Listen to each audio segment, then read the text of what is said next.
నమస్కారం వార్తలకు స్వాగతం. ముందుగా ముఖ్యాంశాలు. మాజీ మంత్రి కేటీఆర్ ప్రెస్ మీట్, పలు అంశాలపై వివరణ.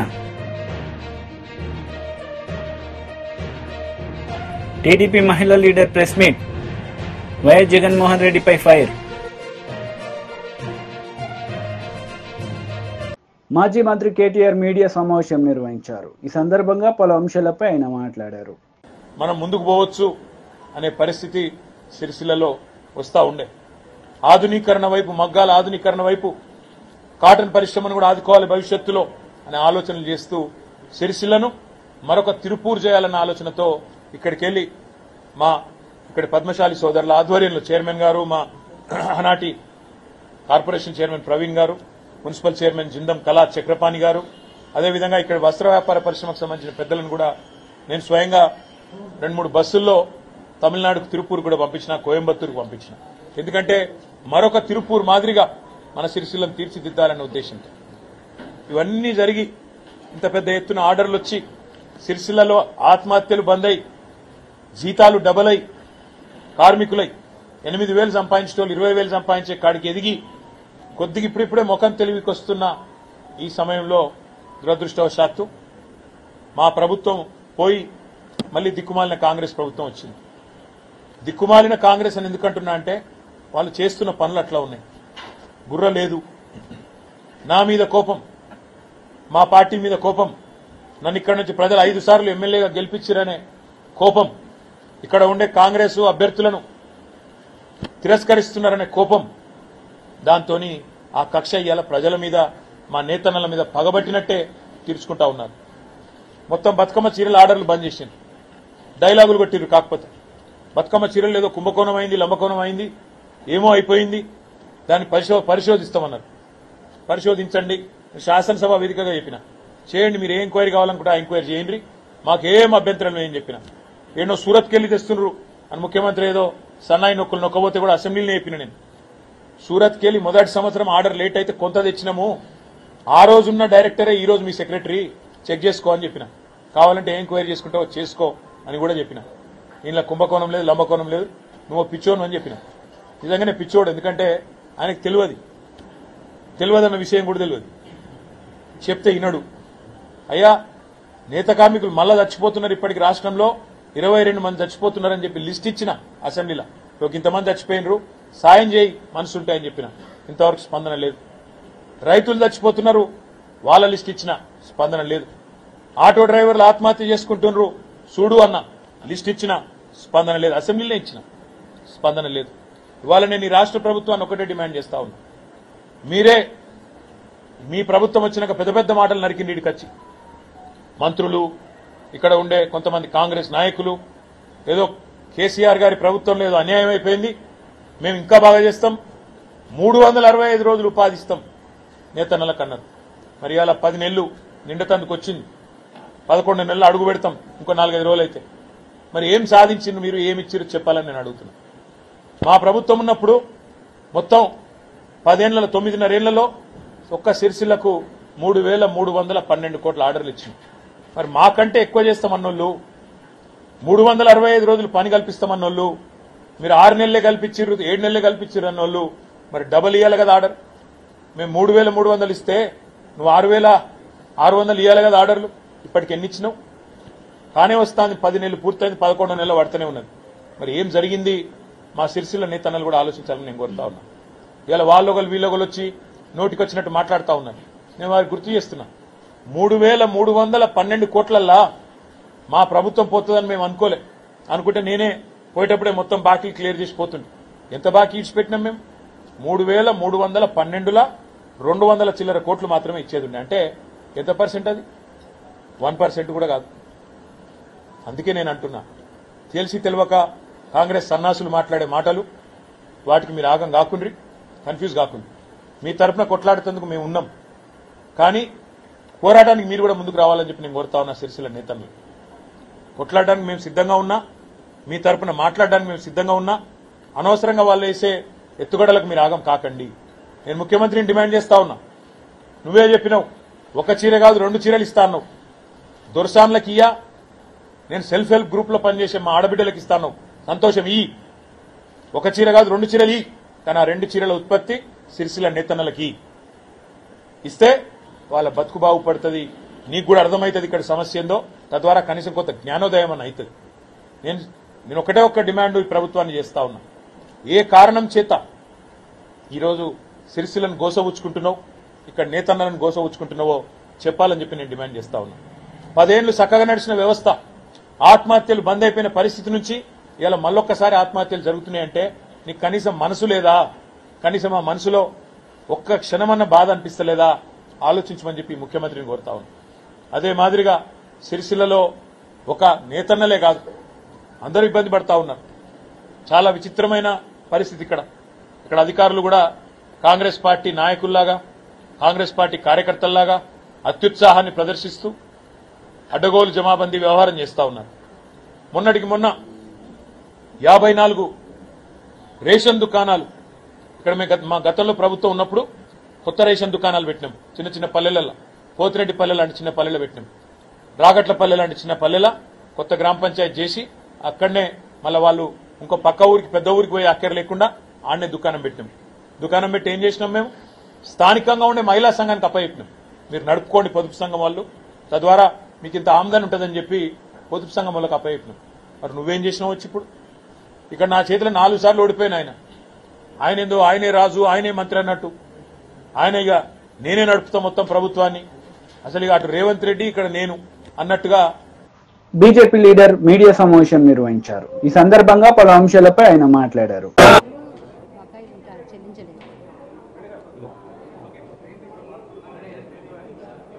అధ్యక్షులు ఓబీసీ మోర్చా ఆనంద్ గౌడ్ గారు, మాజీ మంత్రివర్యులు శ్రీ కృష్ణ యాదవ్ గారు, ఈశ్వరప్ప గారు, రాజేశ్వరి గారు, ప్రేమేంద్ర రెడ్డి గారు, డాక్టర్ కాసం వెంకటేశ్వర గారు, కార్యకర్త మిత్రులు, పాత్రికేయ మిత్రులు, భారతీయ జనతా పార్టీ రాష్ట్ర కార్యాలయంలో చాకలి ఐలమ్మ 129వ జయంతి ఉత్సవాలు ఆనవాయితీగా జరుపుతూ ఈ వృత్తిలో ఉండేటువంటి చాకలి సామాజిక వర్గానికి ఆ వృత్తులను కాపాడాలని, ఆ వృత్తులు ఇంకా ఆధునీకరించి ఈరోజు సంపద సృష్టించేటువంటి ఈ వర్గాలు ఏ కుల వృత్తుల మీద ఆధారపడి జీవిస్తున్నారో నేత, గీత, మత్స్య, కమ్మరి, కుమ్మరి, వడ్రంగి, చాకలి, మంగలి ఈ అన్ని వృత్తులను నరేంద్ర మోడీ గారు ఈ వృత్తులు లేని, ఈ కులాల మీద ఆధారపడేటువంటి వర్గాలు లేని సమాజమే లేదు. ఏ శుభకార్యాలైనా లేదైనా చివరికి చావుకైనా మరి దేవుడి కార్యక్రమాలకైనా ఈ వృత్తుల మీద ఆధారపడి ఏ శ్రమ జీవులుగా ఇవాళ కొనసాగుతున్నారో వారి జీవితాల్లో వెలుగు నింపేదానికి ప్రధానమంత్రి విశ్వకర్మ ఓ పథకాన్ని ప్రవేశపెడితే 20 లక్షల మంది దేశవ్యాప్తంగా ఈరోజు వారికి శిక్షణ కల్పించి స్టైఫండ్ ఇచ్చి 15,000 ఆధునికరమైనటువంటి పనిముట్లు వారికి పంపిణీ చేసి మళ్ళీ 1 లక్ష రూపాయలు మొదటి విడతగా నామమాత్ర వడ్డీతో లోన్లు ఇచ్చి ఆ వృత్తిలో తయారు చేసేటువంటి పరికరాలను మార్కెటింగ్ వ్యవస్థ కూడా కేంద్ర ప్రభుత్వమే, నరేంద్ర మోడీ ప్రభుత్వమే వివిధ శాఖల ద్వారా ఇవాళ చేపట్టడం. అంటే 20 లక్షల కుటుంబాలను ఇవాళ ఏ పల్లెల్లో మరి ఆ వృత్తిని జీవిస్తున్నారో ఆ పల్లె నుంచి పట్టణాలకు వలస రాకుండా ఆర్థికంగా మరి వాళ్ళు నిలదొక్కడమే కాకుండా ఆ గ్రామీణ ఆర్థిక వ్యవస్థకు మరి దోహదపడేటువంటి ఈ వర్గాలకు మరి నిజంగా నరేంద్ర మోడీ గారికి అభినందనలు, ధన్యవాదాలు. ప్రధానమంత్రి విశ్వకర్మ పథకాన్ని మొదటి విడతగా 20 లక్షల మంది, మళ్ళీ రెండో విడత కూడా వారు ప్రకటించడం జరిగింది. అయితే ఈరోజు మన రాష్ట్రంలో కూడా చాకలి ఐలమ్మ ఆనాడు నిజాంకు వ్యతిరేకంగా ఈ ప్రాంతం స్వతంత్రం కావాలి, నిజాం యొక్క ఉక్కు పాదాల నుంచి మరి విముక్తి పొందాలని చెప్పి మరి తిరుగుబాటు చేసి పోరాటం చేసినటువంటి వీరనారి చాకలి ఐలమ్మ. ఆనాడు రజాకాల ద్వారా లేదా నిజాం తొత్తులైనటువంటి ఆ రోజు జమీందారులు దేశ్ముఖులు దొరలకు ఎందుకు పన్ను కట్టాలి, ఇది భూమి నాది, పంట నాది, పండించిన ధాన్యం నాది, ఈ దొరలకు జమీందారులకు ఎందుకు పన్నులు కట్టాలని తిరుగుబాటు చేసినటువంటి మొదటి మహిళ చాకలి ఐలమ్మ. ఆ రకంగా తన సైన్యాన్ని ఏర్పాటు చేసుకొని ఆ చైతన్యం పూరించి ఏ రకంగా పారదొలిందో గ్రామాల నుంచి ఈ నిజాం యొక్క తొత్తులను, అది చాకలి ఐలమ్మ యొక్క చరిత్ర. ఆ కనుమరుగైన చరిత్రను భారతీయ జనతా పార్టీ తెలంగాణ విమోచన పేరు మీద మరి వెలుగులోకి తీసుకొచ్చి భావితరాలకు స్ఫూర్తినిచ్చే విధంగా ఏ బలహీన వర్గాలకు అణిచివేయబడ్డారో వారిని తిరుగుబాటు చేసి ఆ పోరాట పటిమ నింపి నిజాంకు వ్యతిరేకంగా మరి ఏ రకంగా పోరు సల్పారో అది ఆ చాకలి ఐలమ్మని స్ఫూర్తిగా తీసుకొని ప్రభుత్వాలు మరి ఇవాళ ఈ రాష్ట్రాన్ని పాలించే ప్రభుత్వాలు ఆ యొక్క రజాకార్ల వారసత్వంతో ఉన్నటువంటి మజ్లిస్ పార్టీకి తల ఒగ్గి ఇలాంటి వీర నారీల చరిత్ర చాకలి ఐలమ్మ కానీ, దొడ్డి కొమరయ్య కానీ, కొమరం భీం కానీ, షోబుల్లా ఖాన్, వీళ్ళందరి చరిత్రను కూడా మరి ఏ రకంగా కాళ్ళ గర్భంలోకి మళ్ళీ కలిపినారో కేవలం ఈ మజ్లిస్ యొక్క కుతంత్రాలకు లొంగిపోయి రేవంత్ రెడ్డి గారు ముఖ్యమంత్రి గారు కూడా అనేకమైనటువంటి హామీలు ఇచ్చారు. ఇప్పుడు కొత్తగా సంతోషం, చాకలి ఐలమ్మ పేరు మీద మహిళా కోటి విశ్వవిద్యాలయంలో ఉన్నటువంటి మహిళా విశ్వవిద్యాలయాన్ని చాకలి ఐలమ్మ విశ్వవిద్యాలయంగా మార్చారు. కేవలం పేరు మార్చినంత మాత్రం సరిపోదు. ఏం చాకలి ఐలమ్మ అయితే నిజాంకు వ్యతిరేకంగా పోరాడి విమోచన పొందినామో ఆ విమోచన దినోత్సవాన్ని కూడా నువ్వు మరి జరపకుండా ఎందుకు జంకుతున్నావు, ఇవాళ ఓవైసీకి ఎందుకు తలగుతున్నావు, మరి ఈరోజు మరి ప్రజాపాలన పేరు మీద అని ఉత్సవాలు నిర్వహిస్తూ ఉంటున్నాం. నిజాం మీద పోరాటి సాధించినటువంటి ఆ విముక్తి పోరాటానికి నిర్వచనమే విమోచన. కాబట్టి అంతేకాకుండా గత ప్రభుత్వం ఈ యొక్క వర్గాలన్నీ కూడా విస్మరించి కేసీఆర్ ప్రభుత్వం, బీఆర్ఎస్ ప్రభుత్వం మోసం చేస్తే, బీసీలను అణచివేస్తే వైసీపీ లీడర్ మీడియా సమావేశం నిర్వహించారు. ఈ సందర్భంగా పలు అంశాలపై ఆయన మాట్లాడారు. ప్రభుత్వం కూడా బాధ్యత వహించాల్సి ఉంటుంది. అక్కడ ఎందుకు పని చేయట్లేదు, ఏం చేయట్లేదు, అక్కడ మరి ఆ సిస్టమ్స్ అన్ని కూడా సరిగా ఉన్నాయా లేవా అనేది ప్రభుత్వం కూడా చూసుకోవాలి. ప్రభుత్వం ఎంతవరకు దానికి అంతా కూడా సహకరించి ఎన్ని ఇన్స్ట్రుమెంట్స్ కానీ ఏదైనా కొనుక్కోవడానికి కూడా సహకరించింది, ఇవన్నీ కూడా ఉంటాయి. ఏమీ చూడకుండా చేయకుండా ఒక అధికారిని అందరి ముందు అది ఆ సిస్టమ్ ఆయన అన్నట్టుగా మరి అప్పటి ముఖ్యమంత్రిని చూస్తారు అని చెప్పి అనంటే అది బెదిరించినట్టుగా ఉంది అక్కడ. ఎందుకంటే అప్పుడు కూడా అట్లే చేశారు. మరి ఆ రోజున జన్మభూమి కమిటీ మీటింగ్లలో మాట్లాడుతూ ఎక్కడంటే అక్కడ అధికారుల్ని ఆ యొక్క స్టేజ్ మీదకి పిలిచి అందరి ముందు మరి వాళ్ళని అవమానపరిచి చాలామంది వాళ్ళకి హార్ట్ ప్రాబ్లమ్స్ వచ్చి పడిపోయినటువంటి సంఘటనలు కూడా మనం ఇదివరకు చూసాం. మరి అదే స్టైల్లో మరలా ఇప్పుడు అధికారులను భయపెట్టడం అనేది పద్ధతిగా లేదు అని చెప్పేసి కూడా నేను ఈ సందర్భంగా మరి తెలియజేస్తా ఉన్నా. మరి ముఖ్యమంత్రి గారు మరి సీనియర్ పొలిటీషియన్, మరి ఎన్నోసార్లు ప్రభుత్వంలో ముఖ్యమంత్రిగా చేశారు. మరి అధికారులు ప్రభుత్వాలు వస్తూ ఉంటాయి, పోతూ ఉంటాయి. ఐఏఎస్ కానీ, ఐపీఎస్ కానీ, ఇతర చిన్న అధికారులు కానీ, ఎవరైనా కానీ ప్రభుత్వంలో వాళ్ళు పర్మనెంట్గా ఉంటారు. వాళ్ళు రిటైర్మెంట్ వయసు వచ్చిన దాకా ఉద్యోగస్తులు పనిచేస్తూ ఉంటారు. వాళ్ళను ఎక్కడ పోస్టింగ్ ఇస్తే అక్కడ చేస్తూ ఉంటారు. ఒక మంచి అధికారిగా పనిచేసి మంచి పేరు తెచ్చుకుంటే వాళ్ళని తీసుకొచ్చి ఒక మంచి పోస్టింగ్స్ ఇస్తారు. వాళ్ళకి బాగా చేయగలుగుతాడు ఇతను, ఆ ఉద్యోగం సక్రమంగా నెరవేర్చగలుగుతాడు అని తీసుకొస్తారు. అలాగే సీఎం ఆఫీసులో కూడా మంచి అధికారులను తీసుకొచ్చి పోస్టింగ్స్ కూడా ఇస్తూ ఉంటారు. అయితే మరి ఎందుకో ఈ మధ్య కాలంలో చూస్తూ ఉన్నాం. మరి మొన్న ఎలక్షన్స్ అయిన తర్వాత గత ప్రభుత్వంలో పనిచేసినటువంటి అధికారులు, కీలక స్థానాల్లో పనిచేసినటువంటి అధికారులు, ఐఏఎస్ వాళ్ళని, ఐపీఎస్ వాళ్ళందరినీ కూడా పక్కన పెట్టి పోస్టింగ్స్ చేయకుండా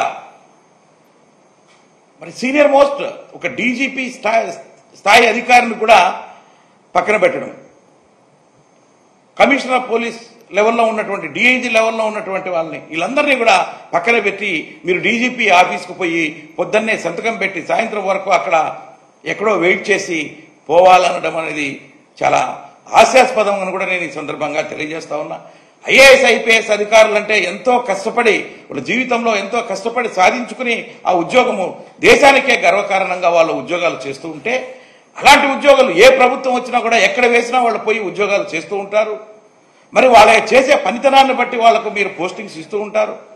అలాంటి వాళ్ళందరినీ కూడా ఎంతో మరి వందల మందిని పక్కన పెట్టి అధికారులను ఐఏఎస్ ఐపీఎస్ అధికారులని పక్కన పెట్టడము, అదే స్థాయి అధికారుల దగ్గర పోయి చేతులు కట్టుకొని నిలబడడం ఉండండి అనే స్టైల్లో చెప్పడం అనేది చాలా బాధాకరము. అంతతో వదట్లేదు. వాళ్ళ మీద అనవసరమైనటువంటి కేసులు ఈ మధ్యన చూస్తూ ఉన్నారు. విజయవాడలో పనిచేసినటువంటి అధికారుల మీద ముంబై సినీ నటి కేసులో ఇరికించి ఆ అధికారుల్ని సస్పెండ్ చేశారు. 3 ఐపీఎస్ అధికారులతో పాటు ఇంకా ఒకటి ఎస్పీసీ వీళ్ళందరినీ కూడా. అంటే ఎక్కడ పోతున్నాం మనం? టీడీపీ లీడర్ మీడియా సమావేశం నిర్వహించారు. ఈ సందర్భంగా పలు అంశాలపై ఆమె మాట్లాడారు. తిరుపతి లడ్డు క్వాలిటీ తగ్గింది, దాని మీద చర్యలు తీసుకోండి అని చెప్పేసి సంబంధిత అధికారులకి ఒక విజ్ఞప్తి చేసుకొని రావడం జరిగింది. ఇదే కాకుండా ఈరోజు దీని నుంచి తప్పించుకోవడానికి ఎట్లా పడితే అట్లా విమర్శలు చేస్తా ఉన్నారు. అసలు ప్రజలందరూ చూస్తున్నారు.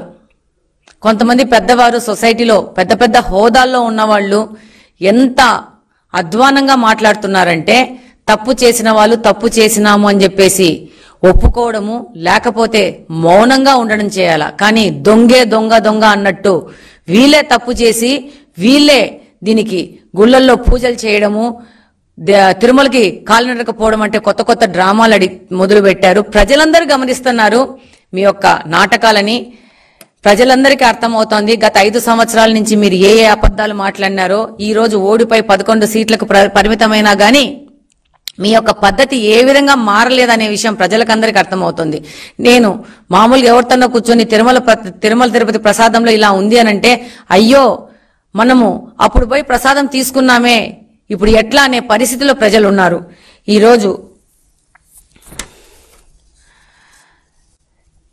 ఈరోజు ఈ ప్రక్షాళన చేస్తున్నామని చెప్పేసి చంద్రబాబు నాయుడు గారి పాలనలో ఏదో జరిగింది, అందుకని పూజలు చేస్తున్నాం, ప్రక్షాళన చేస్తున్నామని అంటున్నారు. ప్రజలు దీన్ని చూసి నవ్వుతున్నారు.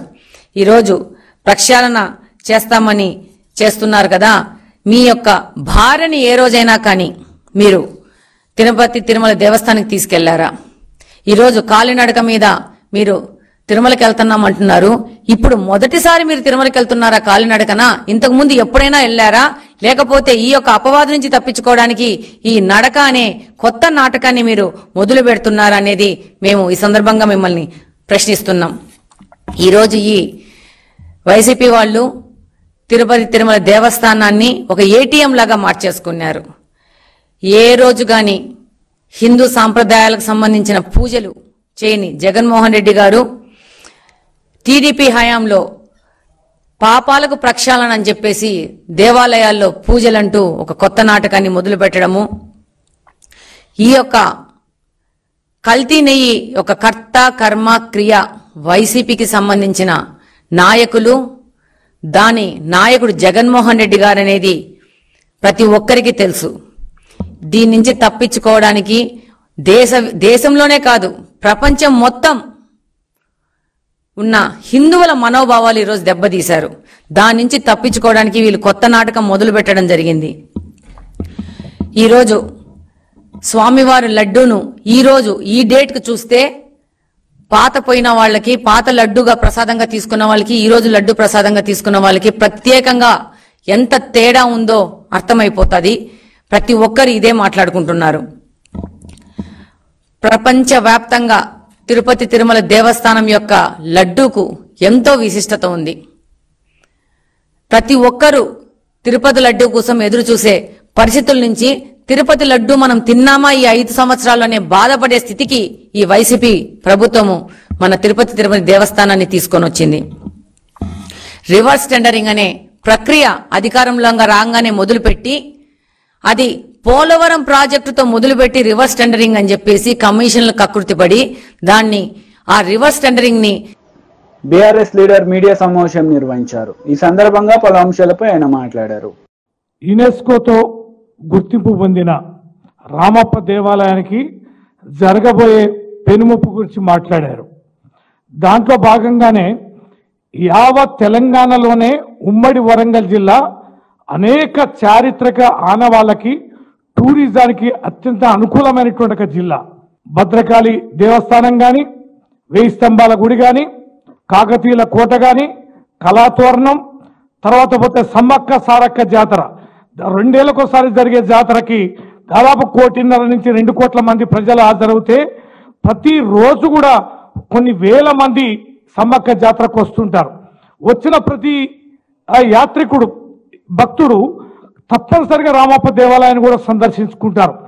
వేల మంది, లక్షల మంది, కోట్ల మంది వివిధ ప్రాంతాల నుంచి, వివిధ రాష్ట్రాల నుంచి ఈ యొక్క దేవాలయాన్ని సందర్శించి ఒక చారిత్రక గొప్ప ఆనవాలుగా దక్షిణ భారతదేశంలో ఉన్న 800 సంవత్సరాల క్రితం నిర్మించిన అద్భుతమైనటువంటి కట్టడంగా అనేకమైన అద్భుతమైన శిల్పాలతో నాడు కాకతీయులు నిర్మించిన ఆ గుడిని చూసి అందరూ అబ్బురు చెందుతారు. అందుకనే అంతర్జాతీయ సంస్థ అయిన యునెస్కో గుర్తించి ఆ గుర్తింపించిన ఏకైక దేవాలయం. అలాంటి దేవాలయానికి సంబంధించి పరిరక్షణకు గాను కొన్ని గైడ్ లైన్స్ ఉన్నాయి. ఆ గైడ్ లైన్స్ కు అనుగుణంగానే దీనికి సంబంధించి అది కూడా మళ్ళీ కాంగ్రెస్ ప్రభుత్వం పివి నరసింహారావు గారు పేరు పెట్టి పివి నరసింహారావు ఓపెన్ కాస్ట్ అక్కడ ప్రారంభించబోయేది. 300 మీటర్ల లోతులో ఆ యొక్క ఓపెన్ కాస్ట్ నిర్మించడానికి ప్రయత్నం చేస్తున్నారు. దీనిని మా ఉమ్మడి వరంగల్ జిల్లా అంతా కూడా ప్రతిష్టాత్మకంగా తీసుకుంటున్నాం.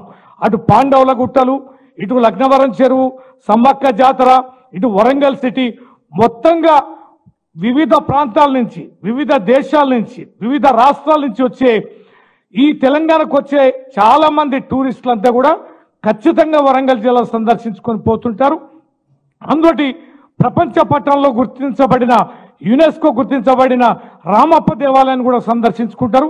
రామప్ప దేవాలయానికి సంబంధించి ఆ కట్టడానికి సంబంధించి ఇప్పుడు ఓపెన్ కాస్ట్ కనుక ప్రారంభిస్తే ఖచ్చితంగా జరగబోయే నష్టాన్ని మా జిల్లా ప్రజలు ఎట్టి పరిస్థితుల్లో సహించరు.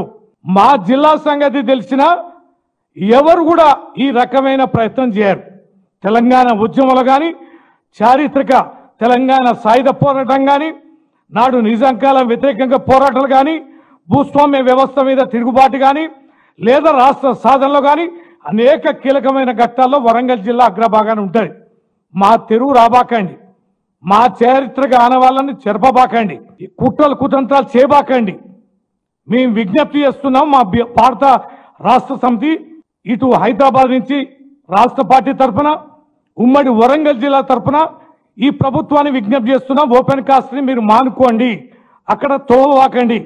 ఒకవేళ తవ్వడానికి ప్రయత్నం చేస్తే మర్యాద పూర్వకంగా ఈ రోజు ఏ రకంగానైతే మేము చెప్తున్నామో మిగతా ఈ ఉద్యమ రూపంలో పోయి మీ పునాదులు పెగిలించడానికి, ఆ మీ పునాదులని ఆ యొక్క ఓపెన్ కాస్ట్ లో కలపడానికి మేము సిద్ధంగా ఉన్నాం. తీవ్ర పరిణామంగా దీన్ని హెచ్చరికగా ఈ ప్రభుత్వం తీసుకొని అలాంటి ప్రయత్నాలను తక్షణమే మానుకోవాలి.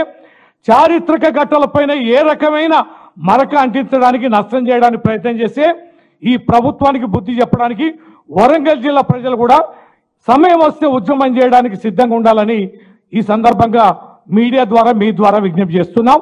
తక్షణమే ఉపసంహరించుకోవాలని ప్రభుత్వాన్ని హెచ్చరిస్తున్నాం. వార్తలు ముగించే ముందు ముఖ్యాంశాలు మరోసారి. మాజీ మంత్రి కేటీఆర్ ప్రెస్ మీట్, పలు అంశాలపై వివరణ. టీడీపీ మహిళా leader press meet, YS Jaganmohan రెడ్డిపై ఫైర్.